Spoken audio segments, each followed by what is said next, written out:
ओम शांति। ओम शांति। आज आमे पुणी एकाठी होइछे आलोचना करिबा ब्रह्मा कुमारींकर 8 सेप्टेम्बर 2025 रो सकाळ मुरली। हाँ माने गोटे गभीर आलोचना करिबा आजी। ओम शांति। हाँ निश्चय। आजिर मुरलीर जो केंद्रीय भाव अछि ना सेटा बहुत शक्तिशाली।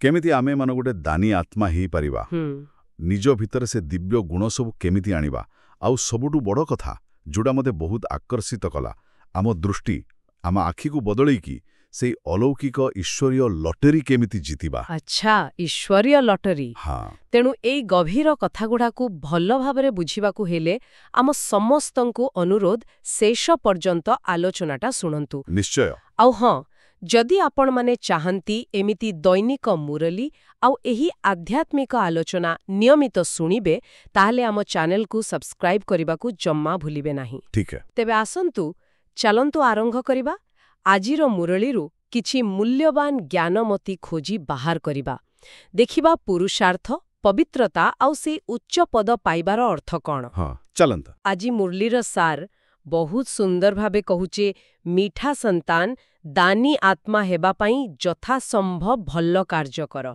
सर्वगुण संपन्न हुओ एवं दिव्य गुण धारण कर। केते सरल लागुचे किंतु भितरे बहुत किछि अछि। एकदम आउ से दानी आत्मा कथाटा एठी माने केवल जे आमे पैसा देइदेले बा जिंस देइदेले से कथा नुहे। अच्छा प्रकृत दान हेला आम भितर शुद्धता आमर भल संकल्प आमर श्रेष्ठ कर्म एइटा गोटे आंतरिक गुण बुझिले जहा आमको कहूची निजको सबु दिव्य गुण रे सजाओ निज जीवन को दिव्य कर माने निजको ही सबुठु भल दान देबा परी। बा एमती भाबी नथिली खूब सुंदर भाबे बुझेले।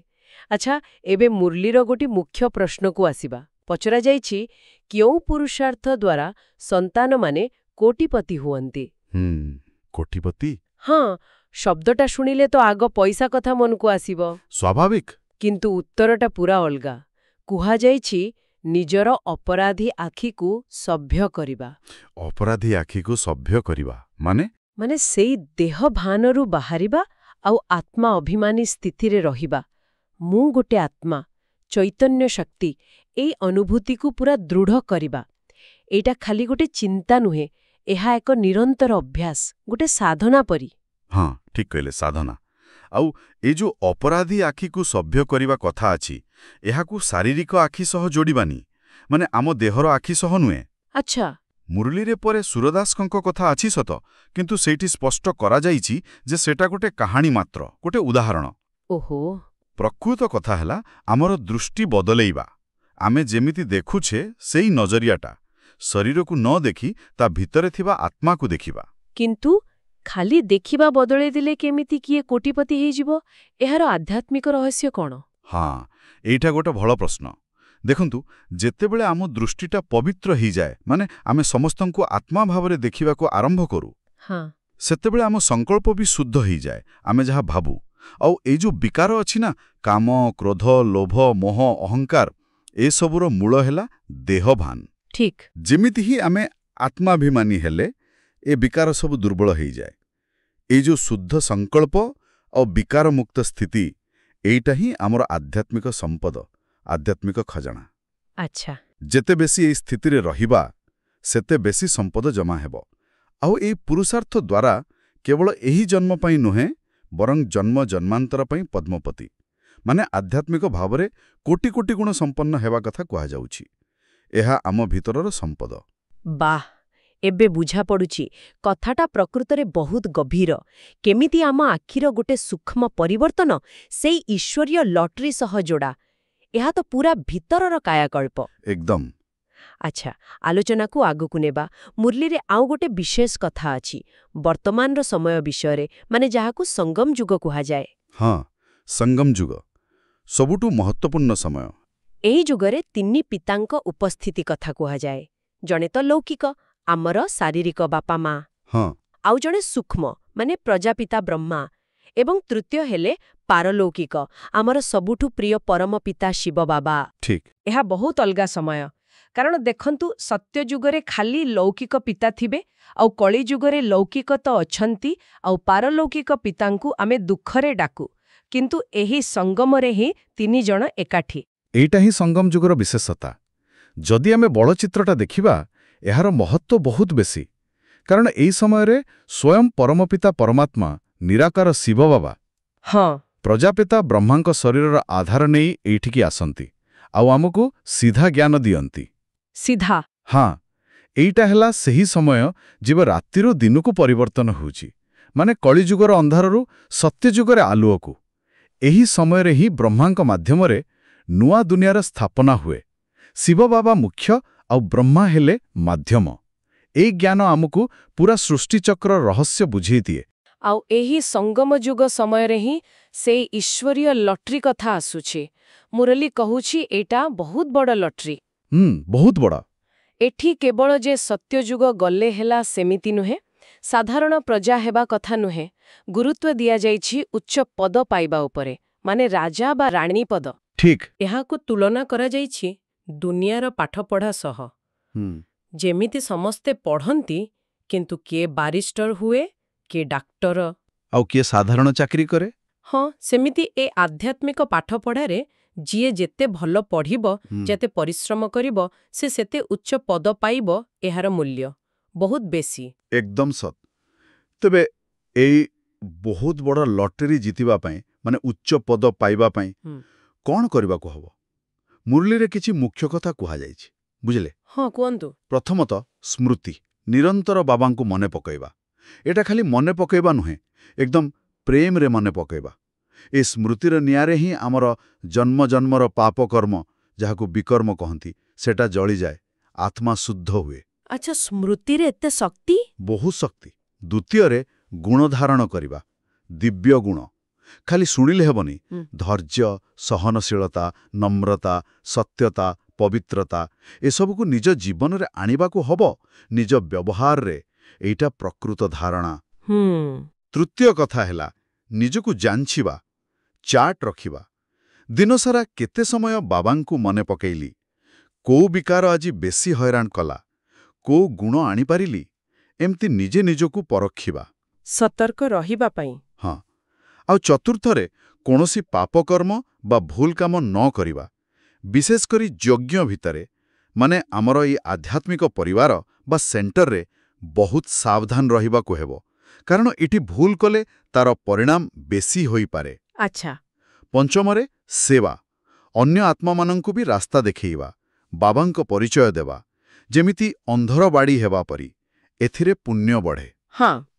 ଆଉ ସବୁଠୁ ଉପରେ ଷଷ୍ଠରେ ଶ୍ରୀମତ୍ ପାଳନ, ମାନେ ଶ୍ରେଷ୍ଠ ମତ, ଈଶ୍ୱରଙ୍କ ନିର୍ଦ୍ଦେଶ, ନିଜ ମନର କଥା ବା ଅନ୍ୟ ଲୋକଙ୍କ କଥା ନୁହେଁ, କେବଳ ବାବାଙ୍କ ଶ୍ରୀମତ୍ ଉପରେ ଚାଲିବା। ବାଃ। ଏଇସବୁ ମିଶିକି ହିଁ ସେଇ ଉଚ୍ଚ ପଦର ଲଟେରୀ ଜିତେଇବ। ଗୋଟେ ବି କମ୍ ହେଲେ ହେବାନି। ଆଚ୍ଛା, ଆଉ ଯଦି କେହି ଏଥିରେ ଟିକେ ଢିଲା ହେଇଗଲା, ମାନେ ପୁରା ପରିଶ୍ରମ କଲାନି, ତାହେଲେ କ'ଣ ହବ? ହଁ, ସେ କଥା ବି ମୁରଲୀରେ ସ୍ପଷ୍ଟ ଅଛି। ଯିଏ ପୁରା ପୁରୁଷାର୍ଥ କରିବନି, ସେ ବି ସତ୍ୟଯୁଗ ଯିବା ସତ। ଓହୋ, କିନ୍ତୁ ରାଜା ରାଣୀ ହବନି, ସେଠି ସାଧାରଣ ପ୍ରଜା ହେବ, ନହେଲେ ଦାସ ଦାସୀ ହେଇ ଜନ୍ମ ନେବ। ଆରେ ବାପ୍ରେ। ଆଉ ଶେଷ ବେଳକୁ ଯେତେବେଳେ ଫଳ ବାହାରିବ, ସେତେବେଳେ ବହୁତ ପଶ୍ଚାତାପ କରିବ, ଭାବିବ, ଇସ୍, କାହିଁକି ଆଉ ଟିକେ ଚେଷ୍ଟା କଲିନି। କିନ୍ତୁ ସେତେବେଳେ ଆଉ ସମୟ ନଥିବ। ବାପ୍ରେ, ଏଇଟା ତ ବଡ଼ ଚେତାବନୀ। ଆଚ୍ଛା, ପୁଣି ସେଇ ପବିତ୍ରତା ଆଉ ସଭ୍ୟ ନେତ୍ର କଥାକୁ ଫେରିବା। ମୁରଲୀ ବି କହୁଛି ଯେ ଏଇଟା ସହଜ ନୁହେଁ। ସେଇ ଅପରାଭୀ ନେତ୍ରର ସମସ୍ୟାକୁ ବହୁତ ଶକ୍ତିଶାଳୀ କୁହାଯାଇଛି। ହଁ, ଶକ୍ତିଶାଳୀ ତ। ସତ କଥା। କାରଣ ଦ୍ୱାପରରୁ ଆରମ୍ଭ କରି ଏତେ କାଳ ଧରି, ଅଧାକଳ୍ପ ଧରି ଆମର ଦୃଷ୍ଟି ତ ଦେହ ଆଡ଼କୁ ହିଁ ଯାଇଛି। ଏତେ ପୁରୁଣା ଅଭ୍ୟାସ ବଦଳେଇବା ନିଶ୍ଚୟ କଷ୍ଟ। ହଁ, ଏଇଟା ତ ଗୋଟେ ବଡ଼ ସଂଘର୍ଷ। ସେଥିପାଇଁ ତ ବାରମ୍ବାର କୁହାଯାଏ, କମଳ ପୁଷ୍ପ ସମାନ ହୁଅ। ହଁ, କମଳ ଫୁଲ ପରି। ମାନେ ଘରେ ରୁହ, ସଂସାରରେ ରୁହ, ସବୁ କର, କିନ୍ତୁ ପାଣିରେ ଯେମିତି ପଦ୍ମଫୁଲ, ସେମିତି ନିର୍ଲିପ୍ତ ରୁହ, ପବିତ୍ର ରୁହ। ଆଉ ଏଥିରେ ସାହାଯ୍ୟ କରେ ସେଇ ଭାବନା ଯେ ଆମେ ସମସ୍ତେ ବ୍ରହ୍ମା ବାବାଙ୍କ ମୁଖ ବଂଶାବଳୀ। ଆଚ୍ଛା। ଆମେ ସମସ୍ତେ ଗୋଟିଏ ପରମାତ୍ମା ପିତାଙ୍କର ସନ୍ତାନ, ଭାଇ ଭାଇ ବା ଭାଇ ଭଉଣୀ। ଏଇ ଆଧ୍ୟାତ୍ମିକ ସମ୍ପର୍କ ମନେ ପକାଇଲେ ଦୃଷ୍ଟିକୁ ପବିତ୍ର ରଖିବାରେ ସାହାଯ୍ୟ ମିଳେ। ଏଇ ଯୋଉ ପବିତ୍ରତା ଆଉ ଆତ୍ମା ଅଭିମାନୀ ସ୍ଥିତି, ଏଇଟା କ'ଣ ମୃତ୍ୟୁଞ୍ଜୟୀ ହେବା ସହ ଜଡ଼ିତ? ନିଶ୍ଚିତ ଭାବରେ ଯେତେବେଳେ ଆମେ ଜାଣିଲେ ଯେ ମୁଁ ଗୋଟେ ଅବିନାଶୀ ଆତ୍ମା, ଶରୀର ତ ବଦଳୁଛି, ସେତେବେଳେ ଶରୀର ଛାଡ଼ିବାର ଭୟ କମିଯାଏ। ହଁ ଠିକ୍। ମୁରଲୀରେ ଅମରଲୋକ ମାନେ ସତ୍ୟଯୁଗ ତ୍ରେତା ଆଉ ମୃତ୍ୟୁଲୋକ ଦ୍ୱାପର କଳି ଭିତରେ ଫରକ ବୁଝାଯାଇଛି। ଅମରଲୋକରେ ଅକାଳରେ କେହି ମରନ୍ତିନି, ଆଉ ଆତ୍ମା ଜାଣିଥାଏ ଯେ ପୁରୁଣା ଶରୀର ଛାଡ଼ି ନୂଆ ଶରୀର ନେବେ, ତେଣୁ ଦୁଃଖ ନଥାଏ। ଆଚ୍ଛା। କିନ୍ତୁ ମୃତ୍ୟୁଲୋକରେ ଏଠି ତ ମୃତ୍ୟୁ ସହ ଭୟ, ଦୁଃଖ, କଷ୍ଟ ସବୁ ଯୋଡ଼ା। ଏହି ଜ୍ଞାନ ଆମକୁ ସେହି ମୃତ୍ୟୁ ଭୟରୁ ମୁକ୍ତ କରେ ଆଉ ପ୍ରକୃତ ମୃତ୍ୟୁଞ୍ଜୟୀ ବନାଏ, ମାନେ ଦେହଭାନର ମୃତ୍ୟୁ ଘଟାଇ ଅମର ଆତ୍ମିକ ସ୍ଥିତିରେ ଜି ରହିବା। ଆଉ ଏସବୁ ବୁଝିବା ପାଇଁ ସେଇ ଜ୍ଞାନର ଆଦି, ମଧ୍ୟ, ଅନ୍ତ, ଯାହାକୁ ତ୍ରିକାଳଦର୍ଶୀ ଜ୍ଞାନ କୁହାଯାଏ, ହଁ, ତାକୁ ଧାରଣ କରିବା ଆଉ ଅନ୍ୟକୁ ବୁଝେଇବା ମାନେ ସେବା କରିବାର ମହତ୍ତ୍ୱ ବି କୁହାଯାଇଛି। ଏଇଟା ଖାଲି ନିଜ ପାଇଁ ନୁହେଁ, ସମସ୍ତଙ୍କର କଲ୍ୟାଣ ପାଇଁ। ଠିକ୍ କଥା। ଆଉ ଏଇ ତ୍ରିକାଳଦର୍ଶୀ ଜ୍ଞାନ ଆସେ କୋଉଠୁ? ସେଇ ତୃତୀୟ ନେତ୍ରରୁ, ଯାହା ବାବା ଦିଅନ୍ତି। ହଁ, ତୃତୀୟ ନେତ୍ର, ଏଇଟା ବି ମୁରଲୀର ଅଛି। ଏହାର ମାନେ କ'ଣ? ଦେଖନ୍ତୁ, ଏଇଟା କିଛି ଆମ କପାଳରେ ଥିବା ଆଉ ଗୋଟେ ଆଖି ନୁହେଁ ଯେ ଖୋଲିଯିବ। ଆଚ୍ଛା। ଏହା ହେଲା ଜ୍ଞାନର ଆଖି, ଦିବ୍ୟ ଚକ୍ଷୁ। ଏଇ ଜ୍ଞାନ ରୂପକ ଆଖି ଦ୍ୱାରା ହିଁ ଆତ୍ମା ନିଜକୁ ଜାଣେ, ମୁଁ କିଏ, ମୋ ବାବା କିଏ, ଆଉ ଏ ପୁରା ସୃଷ୍ଟି ନାଟକର ଆରମ୍ଭ, ମଝି, ଶେଷ, ମାନେ ସେଇ 84 ଜନ୍ମର ଚକ୍ରକୁ ସ୍ପଷ୍ଟ ଦେଖିପାରେ। ଓହୋ। ଏଟା ଶାସ୍ତ୍ରର କାଳ୍ପନିକ କାହାଣୀ ପରି ନୁହେଁ, ଏଟା ସତ୍ୟ ଜ୍ଞାନ, କାରଣ ସ୍ୱୟଂ ଜ୍ଞାନସାଗର ବାବା ଦେଇଛନ୍ତି, ଅନୁଭବ କରିହେବ। ଏହି ଜ୍ଞାନ ମିଳିଲେ ହିଁ ପ୍ରକୃତ ଆଧ୍ୟାତ୍ମିକ ଯାତ୍ରା ଆରମ୍ଭ ହୁଏ। ଆଉ ମୁରଲୀରେ କୁମାର ଆଉ କୁମାରୀମାନଙ୍କ କଥା ବି କୁହାଯାଇଛି, ସେମାନଙ୍କର ଭୂମିକା। ହଁ, କାରଣ ସାଧାରଣତଃ ସେମାନଙ୍କ ଉପରେ ଦାୟିତ୍ୱର ବୋଝ ଟିକେ କମ୍ ଥାଏ। ହଁ, ସେଇଟା ଠିକ୍। ତେଣୁ ଆଶା କରାଯାଏ ଯେ ସେମାନେ ପାଠ ପଢ଼ାରେ, ମାନେ ଜ୍ଞାନ ଧାରଣ କରିବାରେ ଆଉ ସେବାରେ, ଅନ୍ୟକୁ ଜ୍ଞାନ ଦେବାରେ ବେଶୀ ସମୟ ଦେଇପାରିବେ। ଆଉ ଜ୍ଞାନକୁ ସହଜ କରିବା ପାଇଁ ଚିତ୍ର ସବୁ ବ୍ୟବହାର କରିବା କଥା ବି ଅଛି, ଯେମିତି ସୃଷ୍ଟିଚକ୍ରର ଚିତ୍ର, ଲକ୍ଷ୍ମୀନାରାୟଣଙ୍କ ଚିତ୍ର। ହଁ, ସେସବୁ ଦେଖିଲେ ଜଲ୍ଦି ବୁଝାପଡ଼େ। ହଁ, ବୁଝିବା ସହଜ ହୁଏ। ତେବେ ଏତେ ସବୁ କଥା ପରେ ଆଜିର ମୁରଲୀରୁ ଆମେ ପ୍ରକୃତରେ ଆମ ଦୈନନ୍ଦିନ ଜୀବନରେ କ'ଣ ଆପଣେଇବା, ମାନେ ଧାରଣା ପାଇଁ ମୁଖ୍ୟ କଥା କ'ଣ? ଦେଖନ୍ତୁ, ମୁଖ୍ୟତଃ ଦୁଇଟା କଥା ମନେ ରଖିବା ଦରକାର। ହଁ। ଗୋଟେ ହେଲା ସର୍ବସ୍ୱ ତ୍ୟାଗୀ ଦାନୀ ହେବା। ନିଜର ସବୁ ପୁରୁଣା ଇଚ୍ଛା, ଦେହଭାନର କଥା, ମୋହ ସବୁ ଛାଡ଼ି କେବଳ ବାବାଙ୍କୁ ଶ୍ରୀମତରେ ଚାଲିବା। ଯେମିତି ମୁରଲୀରେ କୁହାଯାଏ, ବାବା ଆପଣ ଯାହା ଖୁଆଇବେ, ଯେଉଁଠି ରଖିବେ, ସେଇ ପୁରା ସମର୍ପଣ ଭାବ, ଆଉ କୌଣସି ପାପ କର୍ମ ବା ଭୁଲ କାମରୁ ନିଜକୁ ବଞ୍ଚି ରଖିବା। ଏକଦମ ସମର୍ପଣ। ଆଉ ଦ୍ୱିତୀୟ କଥା ହେଲା ସେ ଲଟେରୀ ଜିତିବା ପାଇଁ ପୁରୁଷାର୍ଥ କରିବା। ଏଥିପାଇଁ ସେବାରେ ଲାଗି ରହିବାକୁ ହେବ, ଜ୍ଞାନ ନିଜେ ନେବା, ଅନ୍ୟକୁ ଦେବା, ଆଉ ସବୁଠୁ ଜରୁରୀ, ଯାହା ବି କାମ କରୁଛେ, ଚାଲୁଛେ, ବସିଛେ, ଖାଉଛେ, ସବୁବେଳେ ବାବାଙ୍କୁ ମନେ ପକାଇବାର ଅଭ୍ୟାସ। କର୍ମ ସହିତ ଯୋଗ। ହଁ, ଏମିତି କଲେ ଆମ କାମ ଆଉ ଭୁଲ ହେବନି, କର୍ମବନ୍ଧନ କଟିବ, ଆଉ ଆମ ପଦବୀ ଉଚ୍ଚ ହେବ। ଏହା ସହିତ ଆଜି ଗୋଟେ ବହୁତ ସୁନ୍ଦର ବରଦାନ ବି ଅଛି। ହଁ, ଆଜିର ବରଦାନଟା ବହୁତ ମିଠା। କହୁଛି, ସର୍ବଦା ସ୍ନେହୀ ହୋଇ ମାୟା ଏବଂ ପ୍ରକୃତିକୁ ନିଜର ସେବକ କରାନ୍ତୁ। ସ୍ନେହ ହୋଇ। ହଁ, ଏହାର ଅର୍ଥ ବହୁତ ଗଭୀର।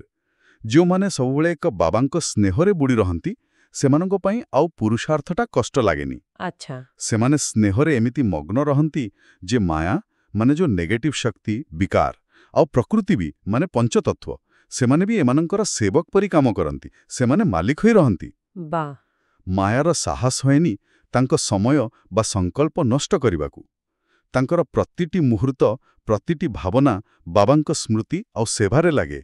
ସେମାନେ ପୁରା ନିଶ୍ଚିନ୍ତ ଥାନ୍ତି, ଏକ ବାବା ଦ୍ୱିତୀୟ ନା କେହି। ସ୍ନେହ ହିଁ ସବୁଠୁ ବଡ଼ ଶକ୍ତି। କେତେ ବଡ଼ କଥା। ସ୍ନେହରେ ହିଁ ସବୁ ବିଜୟ। ଆଉ ଆଜିର ସ୍ଲୋଗାନ ବି ସେମିତି କିଛି କହୁଛି, ଜ୍ଞାନ ସ୍ୱରୂପ ହୁଅନ୍ତୁ, ତେବେ ସମସ୍ୟା ମନୋରଞ୍ଜନର ଖେଳ ଭଳି ଅନୁଭବ ହେବ। ହଁ, ଏକଦମ ଠିକ୍। ସତରେ, ଯେତେବେଳେ ଆମେ ଜ୍ଞାନରେ ପୁରା ଭରିଯିବା, ଜ୍ଞାନଟା ଖାଲି ମୁଣ୍ଡରେ ନ ରହି ଆମ ସ୍ୱଭାବ ପାଲଟିଯିବ, ସେତେବେଳେ ଜୀବନର ସମସ୍ୟାଗୁଡ଼ାକ ଆଉ ଏତେ ବଡ଼ ଲାଗିବନି। ହଁ, ସେଗୁଡ଼ା ଗୋଟେ ଖେଳ ପରି ଲାଗିବ, ଗୋଟେ ଚ୍ୟାଲେଞ୍ଜ, ଯାହାକୁ ଆମେ ସହଜରେ ପାର କରିପାରିବା। ଆଉ ଶେଷରେ ସେଇ ଅବ୍ୟକ୍ତ ସଂକେତ ବା ଇଶାରା, ସେଇଟା ବି ବହୁତ ଦମଦାର। କ'ଣ ଅଛି ସେଥିରେ? ଆହ୍ୱାନ ଦିଆଯାଇଛି, ପ୍ରେମର ଅଗ୍ନି ପ୍ରଜ୍ୱଳିତ କର, ଯୋଗକୁ ଜ୍ୱାଳାମୁଖୀ କର। ଏଇଟା ସମସ୍ତଙ୍କ ପାଇଁ, ମିଳିମିଶି କରିବା ପାଇଁ। ସାମୂହିକ ଭାବେ। ହଁ, କଳିଯୁଗର ଏ जो ପୁରୁଣା ନଷ୍ଟ ହୋଇଯାଇଥିବା ସଂସ୍କାରର ଗଛ ଅଛି ତାକୁ ପୂରାପୂରି ନଷ୍ଟ କରିବା ପାଇଁ ସମସ୍ତଙ୍କୁ ମିଶି ନିଜ ଯୋଗର ନିଆଁକୁ ଜ୍ୱାଳାମୁଖୀ ପରି କରିବାକୁ ହେବ। ଓହୋ। କିନ୍ତୁ ଏତେ ଶକ୍ତି ଆସିବ କେମିତି ଯେତେବେଳେ ବାବାଙ୍କ ସହିତ ଆମ ସ୍ମୃତିର ଲିଙ୍କ, ସେଇ କନେକ୍ସନଟା ପୁରା ନିରନ୍ତର ରହିବ।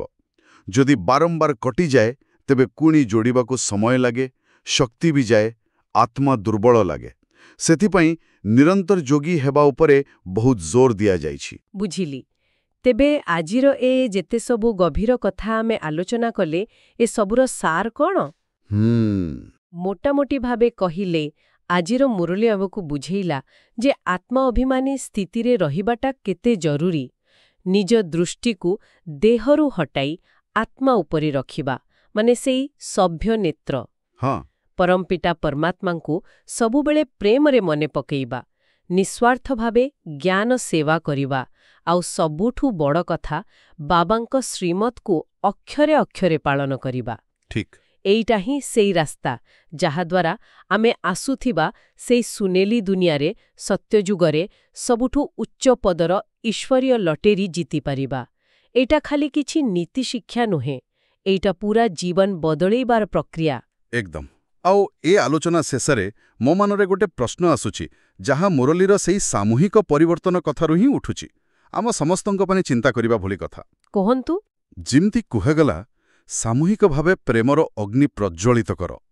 ପ୍ରଶ୍ନଟା ହେଲା, ଆମେ ପ୍ରତ୍ୟେକ ଯେଉଁ ବ୍ୟକ୍ତିଗତ ଭାବେ ପୁରୁଷାର୍ଥ କରୁଛେ, ଆମର ଛୋଟ ଛୋଟ ଚେଷ୍ଟା, ଆମର ଯୋଗ, ଆମର ଦୃଷ୍ଟିର ପରିବର୍ତ୍ତନ, ଏସବୁ ମିଶିକି କେମିତି ପୁରା ଦୁନିଆକୁ, ଏଇ ଲୁହା ଯୁଗକୁ ସୁନା ଯୁଗରେ ବଦଳିବାରେ ସାହାଯ୍ୟ କରୁଛି? ଆମର ଏଇ ବ୍ୟକ୍ତିଗତ ଚେଷ୍ଟାର ସାମୂହିକ ପ୍ରଭାବ କ'ଣ, ଏହା ଉପରେ ଟିକେ ଭାବିବା ଦରକାର। ନିଶ୍ଚିତ ଭାବରେ। ଏହା ଏକ ବହୁତ ଗଭୀର ପ୍ରଶ୍ନ ଆପଣ ଉଠେଇଲେ। ସମସ୍ତେ ଏହା ଉପରେ ବିଚାର କରିବା ଉଚିତ।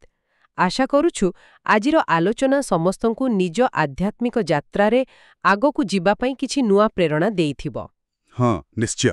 ଆଉ ଏଇ ଯେଉଁ ଶାନ୍ତି ଆଉ ଖୁସିର କଥା ଆମେ ଆଲୋଚନା କଲେ, ଏହାକୁ କେବଳ ନିଜ ପାଖରେ ରଖନ୍ତୁ ନାହିଁ।